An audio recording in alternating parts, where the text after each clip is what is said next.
નમસ્તે વિદ્યાર્થી મિત્રો, ધોરણ 10 3 તારીખે વિદ્યાર્થી મિત્રો તમારે સામાજિક વિજ્ઞાનનું પેપર છે.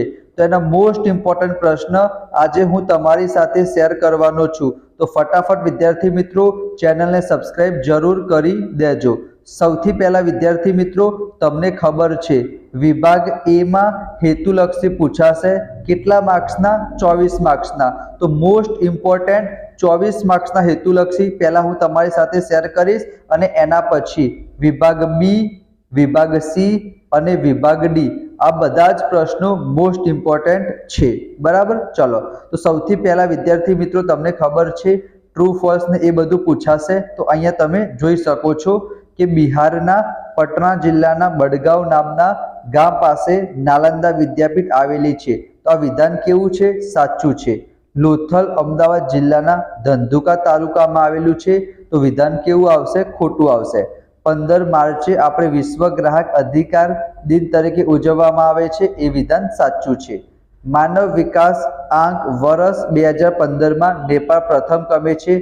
એ વિધાન કેવું છે વિદ્યાર્થી મિત્રો? ખોટું છે.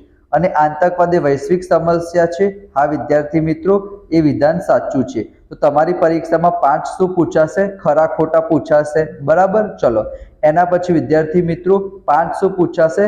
ખાલી જગ્યા પૂછાશે. એ પણ તમે જોઈ શકો છો કે વિદેશી પર્યટકો ભારતમાં આવશે તો આપણને શું મળશે વિદ્યાર્થી મિત્રો? વિદેશી હુંડિયામણ એટલે કે પૈસા મળશે. બરાબર, એના પછી વન્યજીવોને લગતો કાયદો ક્યારે અમલમાં આવ્યો હતો? 1972માં. જળ સંસાધનનો મૂળ સ્ત્રોત કે? તો જવાબ શું આવશે વિદ્યાર્થી મિત્રો? વૃષ્ટિ આવશે.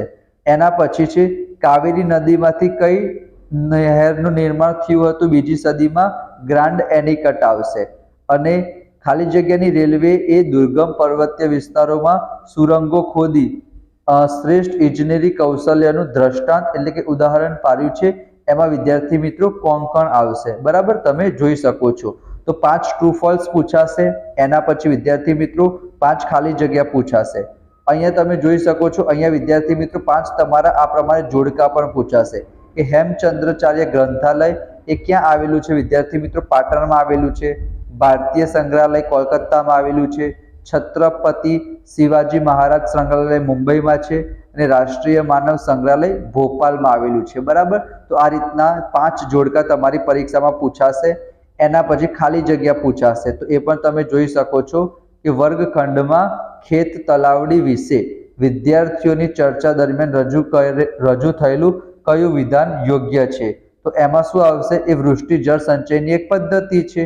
એના પછી પૃષ્ઠીય જળનો મુખ્ય સ્ત્રોત કહેતો શું આવશે વિદ્યાર્થી મિત્રો? નદીઓ આવશે. આર્થિક રીતે ભારત કેવો દેશ છે? વિકાસશીલ દેશ છે. એના પછી પશુપાલન એ જે કયા ક્ષેત્રમાં આવશે? પ્રાથમિક ક્ષેત્રમાં આવશે. બે દેશો વચ્ચે ચાલતા વેપારને આપણે કયો વેપાર કહીશું? આંતરરાષ્ટ્રીય વેપાર. એ વિદ્યાર્થી મિત્રો એક શબ્દના છે. એના પછી ગુજરાતનું સૌથી મોટું રેલવે સ્ટેશન ક્યાં આવેલું છે? અમદાવાદમાં આવેલું છે.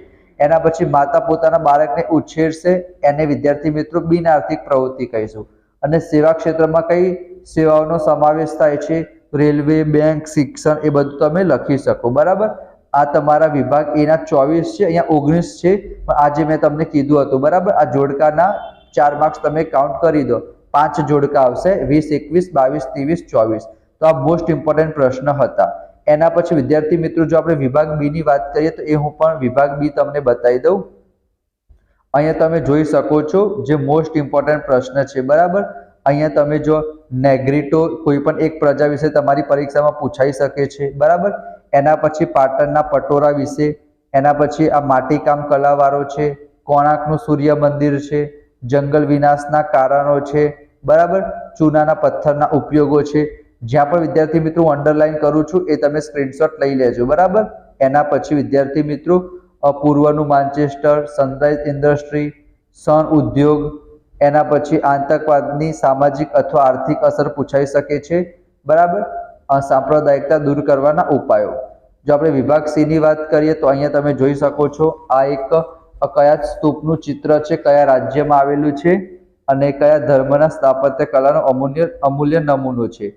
એના પછી WTO વિશ્વ વેપાર સંગઠન. એના પછી જમીન ધોવાણ અટકાવવાના ઉપાયો. એના પછી ગુજરાતનું પ્રસિદ્ધ સૂર્ય મંદિર, બૌદ્ધ સાહિત્ય, કપાસની કાળી જમીન, એક આ જમીન પણ પૂછાઈ જાય.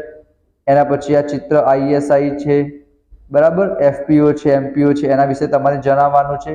ગ્રાહકનું શોષણ થવાના કારણો અને ગુજરાત સરકારે મહિલા સમાનતા માટે કઈ યોજનાઓ અમલમાં મૂકી છે. આ બધા વિભાગ C ના મોસ્ટ ઇમ્પોર્ટન્ટ પ્રશ્ન છે. એના સિવાય જો આપણે વિભાગ D ની વાત કરીએ તો એ પણ તમે અહીંયા જોઈ શકો છો. ગણિત શાસ્ત્ર તમારી પરીક્ષામાં પૂછાય. વૈદક શલ્ય ચિકિત્સા પૂછાઈ ગયું છે માર્ચ 2024માં, તો નહીં પૂછાય. ઘઉંના પાક વિશે તમારી પરીક્ષામાં પૂછાય. ટેકનિકલ પૂછાયું હતું તો આ વખતે સંસ્થાગત સુધારા પૂછાઈ શકે. એના પછી બેરોજગારીના પ્રકારો, બાળ મજૂરી અટકાવવાના ઉપાયો, ગરીબી રેખાથી નીચે જીવતા લોકોના સામાન્ય લક્ષણો, બરાબર. આ વિભાગ D ના મોસ્ટ ઇમ્પોર્ટન્ટ પ્રશ્ન છે. એના પછી રણની જમીન ક્યાંય, ગીર રાષ્ટ્રીય ઉદ્યાન, ચા પકવતો પ્રદેશ અને સુતરાઉ કાપડનું એક કેન્દ્ર.